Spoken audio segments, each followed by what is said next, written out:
Et si le dépistage du VIH faisait tout simplement partie de ta routine?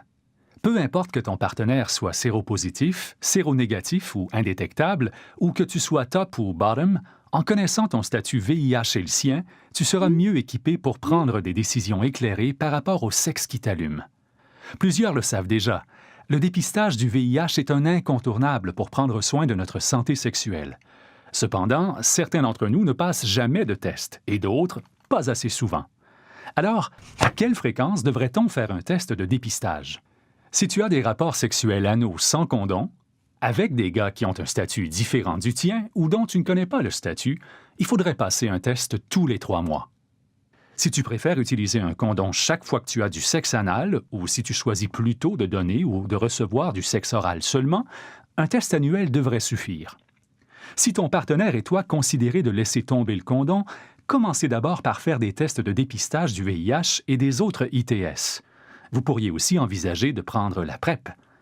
Si tu penses que tu as peut-être été exposé au VIH et que tu éprouves des rougeurs cutanées, de la fièvre ou d'autres symptômes qui ressemblent à ceux de la grippe, tu devrais passer un test de dépistage aussitôt que possible. Par contre, n'oublions pas que ce ne sont pas toutes les personnes infectées qui éprouvent ces symptômes. En fait, dans la plupart des cas, le VIH se transmet alors que la personne nouvellement séropositive ignore son statut.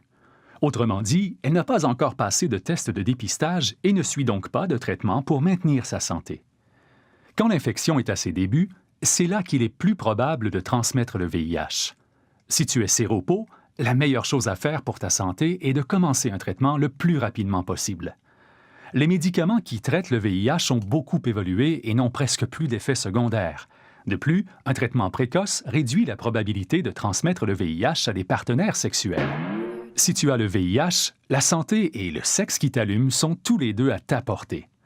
Quand tu passes un test de VIH, profites-en pour faire le dépistage des autres ITS. Les ITS augmentent la probabilité de transmettre ou de contracter le VIH.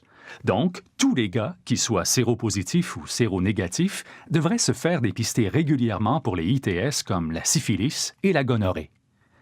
Pour réduire les taux d'ITS et de VIH dans notre communauté, on dispose de 2 outils. Le dépistage fréquent et le traitement précoce. Les tests de dépistage du VIH et des ITS sont offerts par les médecins de famille, certaines cliniques sans rendez-vous et les cliniques de santé sexuelle.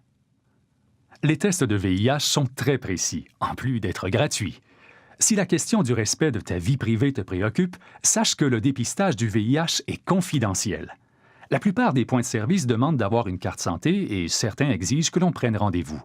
Par contre, si tu choisis de passer un test de VIH anonyme, tu n'auras pas besoin de ta carte santé. Au lieu, on t'attribuera un numéro d'identification. Le résultat du test ne sera relié d'aucune façon à ton nom ou à tes renseignements personnels. Ton organisme local de service lié au VIH est un endroit sécuritaire où tu pourras poser toutes tes questions au sujet du dépistage.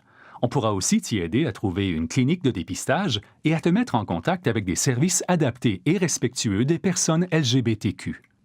Connaître ton statut VIH, c'est un bon moyen de prendre soin de toi et des gars avec qui tu couches, et ça t'aidera à prendre des décisions éclairées par rapport au sexe qui t'allume. Pour plus d'informations sur le dépistage du VIH et des ITS, visite sexequitallume.ca.